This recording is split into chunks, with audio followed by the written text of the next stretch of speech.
તાજેતરમાં વિકાસ કમિશનરે એક પરિપત્ર કરતા વિવાદ સર્જાયો છે.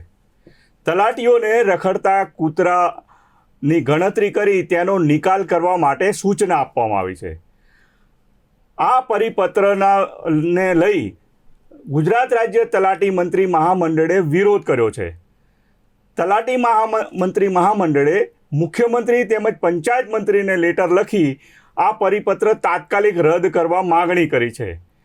જો આ પરિપત્ર રદ કરવામાં નહીં આવે તો પછી ઉગ્ર આંદોલન કરવાની ચીમકી આપી છે અને તેના કારણે એક આ જે પરિપત્રોનો વિવાદ વધારે વકર્યો છે.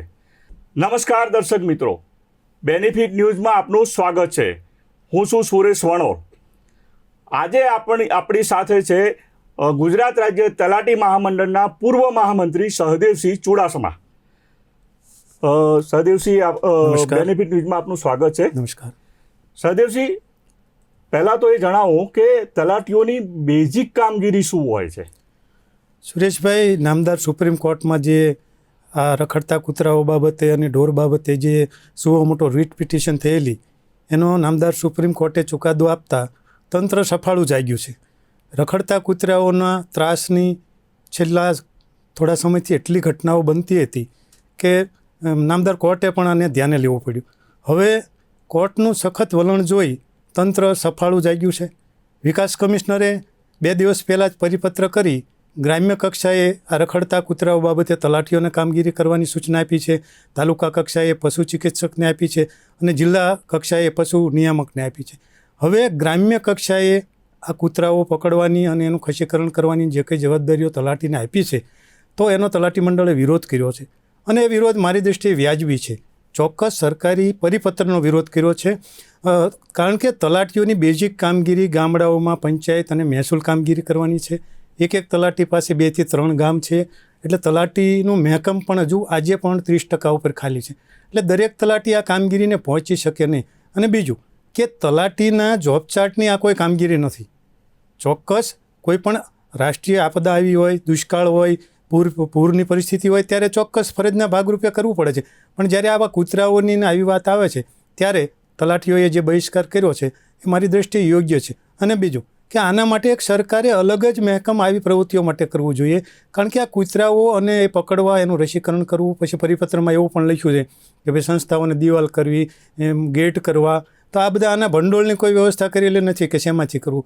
બીજું 8 અઠવાડિયામાં આ કામ પૂર્ણ કરવાનું છે. તો મારી દૃષ્ટિએ 8 અઠવાડિયા એટલે 2 મહિના જેવો સમય થયો. તો આની કોઈ ગાઈડલાઇન કે માર્ગદર્શક સૂચનાઓ હજુ બહાર પાડી નથી.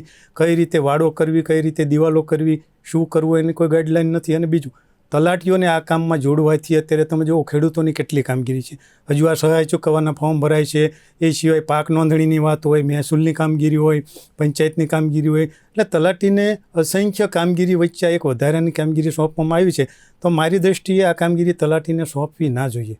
એટલે ખરેખર જે મેં તમને જે સવાલ કર્યો કે ખરેખર આમને બેઝિક કામગીરી શું હોય છે તલાટીની? તલાટીને જો રેવન્યુ કામગીરીમાં 1 થી 18 નમૂના હોય, પંચાયતની કામગીરીમાં 1 થી 32 નમૂના હોય, ગ્રામ પંચાયતની સભા બોલાવી, ગ્રામ સભાઓ બોલાવી, વેરો ઉઘરાવો, મહેસૂલ ઉઘરાવવું, એ સિવાય મામલતદાર કચેરી, તાલુકા કચેરી સાથે સંકલનમાં રહીને કામ કરવું, એ સિવાય જન્મ મરણ નોંધણી કરવી, એટલે અસંખ્ય પ્રકારની કામગીરી તલાટી કરી રહ્યા છે. બીજું, અગાઉ સરકારે 2010માં રેવન્યુ તલાટીની ભરતી કરેલી ત્યારે પંચાયત અને મહેસૂલ અલગ કરવાની વાત હતી, પણ આજ 15 વર્ષ પછી પણ એ બેઝિક કામગીરી રેવન્યુ તલાટીને સોંપી શક્યા નથી. એમને માત્ર મામલતદાર કચેરીમાં બેસાડી કામગીરી લેવામાં આવે છે. એટલે તલાટીને ભારણ એક બાજુ વધારે હતું અને એમાં એક બીજું ભારણ નાખ્યું. એટલે મારી દૃષ્ટિએ તલાટીની મેઇન જે કામગીરી મેં તમને કીધી એમાં ખૂબ જ વિક્ષેપ પડી જવાનો. એટલે હવે આ જે તલાટી મહામંડળે જે કંઈ મુખ્યમંત્રીને જે લેટર લખ્યો છે એમાં તેમણે એક સ્પષ્ટ લખ્યું છે કે આ જે પરિપત્ર છે ને હાંસીપાત્ર છે અને લોકો આ પરિપત્રની હાંસી ઉડાવી રહ્યા છે. તો તમારી દ્રષ્ટિએ કેવી રીતે હાંસીપાત્ર છે આ પરિપત્ર? જો આપણે ઘણીવાર ગામડામાં જોઈએ છીએ કે પેલી ભૂંડ પકડવાની ગેંગ આવતી, તો એ કામગીરી એ હરોળની કામગીરી થઈ કે ભાઈ તલાટીને કૂતરા ગણવા જવાના, પકડવાના, ખસીકરણ કરવાનું, આ એક બીજી ખરેખર તો તમે જો અમદાવાદ કોર્પોરેશનમાં આ કામગીરી કોર્પોરેશનના કર્મચારીઓ કરે છે ના, કારણ કે કરોડોનું બજેટ ફાળવી ટેન્ડર પાડે છે અને એ ટેન્ડર પાડીને કોન્ટ્રાક્ટરને કામ સોંપે છે. એટલે મારી દ્રષ્ટિએ આના ટેન્ડરો પાડીને કોન્ટ્રાક્ટરોને કામ સોંપવું જોઈએ. અગાઉ આ ભૂંડ પકડવાની કામગીરી સોંપતા જ હતા. એ રીતે તલાટી એક મહેસૂલી કર્મચારી છે, પંચાયતનો કર્મચારી છે, એને આવી કામગીરી મારી દ્રષ્ટિએ ન સોંપવી જોઈએ. કારણ કે એક તમે જો કૂતરા પકડવાની કામગીરી કે કંઈક સામાજિક રીતે તમે જુઓ તો એક મારી દ્રષ્ટિએ યોગ્ય ન કહેવાય. એટલે હવે જે અગાઉ પણ જે કહેવાય ને કે શિક્ષકોમાં પણ આવો વિવાદ થયો હતો. શિક્ષકોને જે મતલબ શિક્ષણ સિવાયની જે અન્ય કામગીરીઓ સોંપતા હતા, તો એમાં લગભગ હમણાં એક સોશિયલ મીડિયા ઉપર વહેતું થયું કે 113 જેટલી કામગીરી એમને કરાવવામાં આવે છે.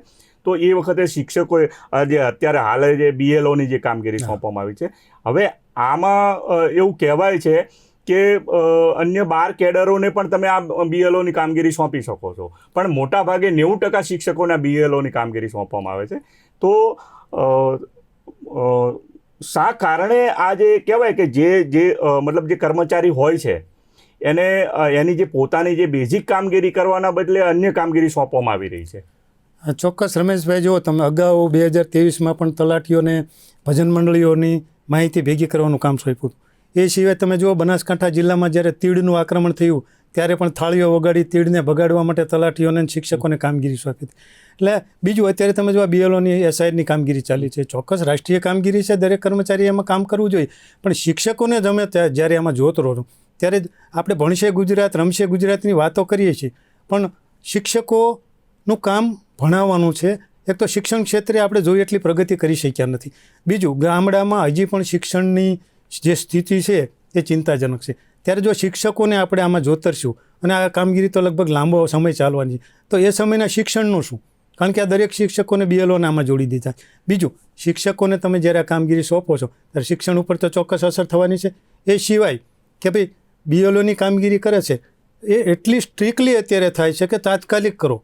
તમે જુઓ ગુજરાત સહિત દેશમાં લગભગ મારી જાણ પ્રમાણે 30-35 BLOએ સુસાઇડ કર્યા કામના વારણથી. તો કેટલું ટોર્ચરિંગ કરતા હશે વિચાર કરો. ચૂંટણી પંચની ગાઈડલાઇન છે એ મુજબ કામ કરો. હું તમને એક નાની વાત કરીશ કે રાજ્ય સરકારે જ પરિપત્ર કર્યો છે કે ભાઈ મહિલા કર્મચારીઓને સાંજે 6-10 પછી જો તમારે કોઈ પણ કામગીરી માટે રોકવા હોય તો એને ઉપસચિવ કક્ષાના અધિકારીએ પરિપત્ર કરવો પડે, એ મહિલાને જાણ કરવી પડે અને એને બીજી કોઈ પણ પ્રશ્નો હોય તો એને નિકાલ કરવો પડે. છતાં પણ આજે મહિલા કર્મચારીઓને રાત્રે 9-9 વાગ્યા સુધી બેસાડી રાખવામાં આવે છે અને ટોર્ચરિંગ કરવામાં આવે છે કે નોટિસ આપવામાં આવશે, સાહેબને વાત કરશું સસ્પેન્ડ કરી દે છે. એટલે મારી દ્રષ્ટિએ આ વ્યાજબી નથી. જો તમારે આ રાષ્ટ્રીય કામગીરી કરાવવી જ છે તો એનો પણ તમે કોન્ટ્રાક્ટ બેઝ ઉપર કર્મચારીઓને રાખીને કરાવી શકો છો. આજ ગુજરાતમાં લાખો કોન્ટ્રાક્ટ બેઝ ઉપર કર્મચારીઓ કામ કરે છે, તો એ મારી દ્રષ્ટિએ બેરોજગારોને રોજગારી પણ મળશે અને સાથે તમારું કામ સારી રીતે થશે.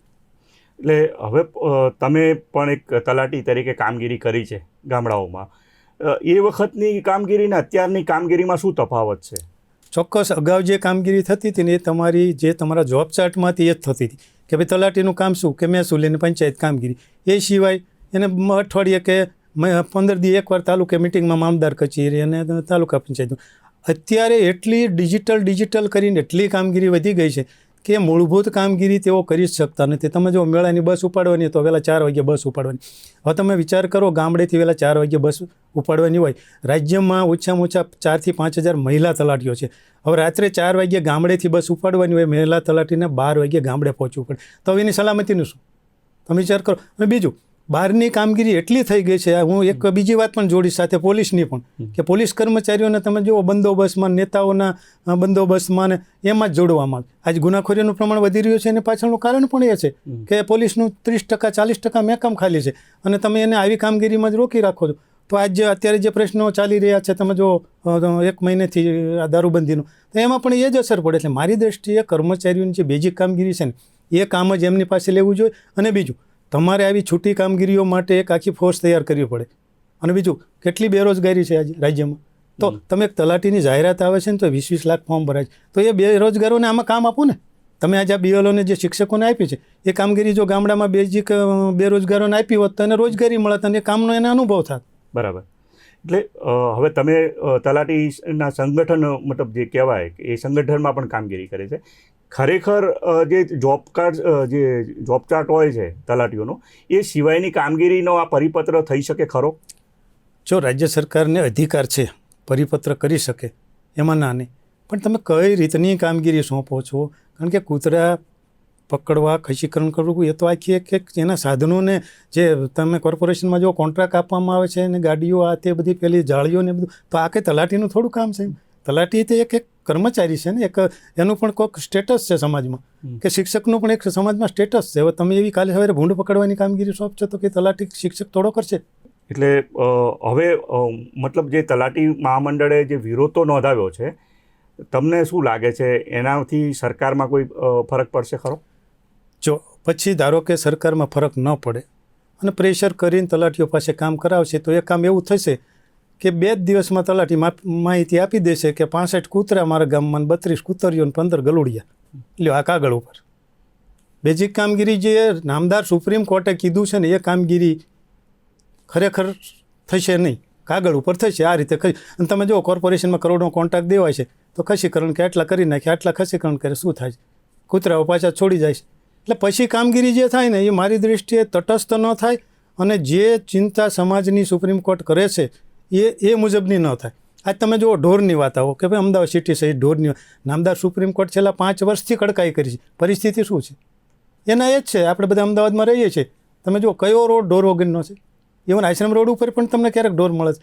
અને નામદાર હાઈકોર્ટના જજ સાહેબોએ પણ ટકોર કરેલી છે, એ પણ રસ્તા ઉપરથી નીકળે છે, એમણે ટકોરો કરેલી છે. એટલે તમારે જો કામગીરી ખરેખર કરવી હોય ને અને એ કામનો નિકાલ જ કરવો હોય ને તો એને સારા આયોજન સાથે કરવી પડે. સદીવસિંહ, તમે અહીંયા અમારા સ્ટુડિયોમાં આવ્યા અને જે આજે સરસ માહિતી આપી એ બદલ આપનો ખૂબ ખૂબ આભાર. તો આ હતા ગુજરાત રાજ્ય તલાટી મહામંડળના પૂર્વ મહામંત્રી સહદેવસિંહ ચુડાસમા. તેમણે જે તલાટીઓને જે રખડતા કૂતરાની જે ગણતરી અને જે ત્યાંનો નિકાલ કરવાની જે કામગીરી સોંપવી છે એના જે જોબ ચાર્ટ છે તલાટીના એ અંગે માહિતી આપી. અને એમણે એક જે ચિંતા વ્યક્ત કરી છે કે આ જે કામગીરી જે ખરી છેવટે તો પછી ગુણવત્તાવાળી નહીં થાય અને જે કોન્ટ્રાક્ટ પદ્ધતિથી આ જે કામગીરી કરાવવામાં આવે તો એ સારી રીતે કામગીરી થઈ શકે, અથવા તો જે બેરોજગારો છે તેને આ કામમાં જોડવામાં આવે તો તેમની બેરોજગારી પણ દૂર થઈ શકે. દર્શક મિત્રો, આવા જ અનેક મુદ્દાઓની ચર્ચા માટે તમે જોતા રહો બેનિફિટ ન્યૂઝ.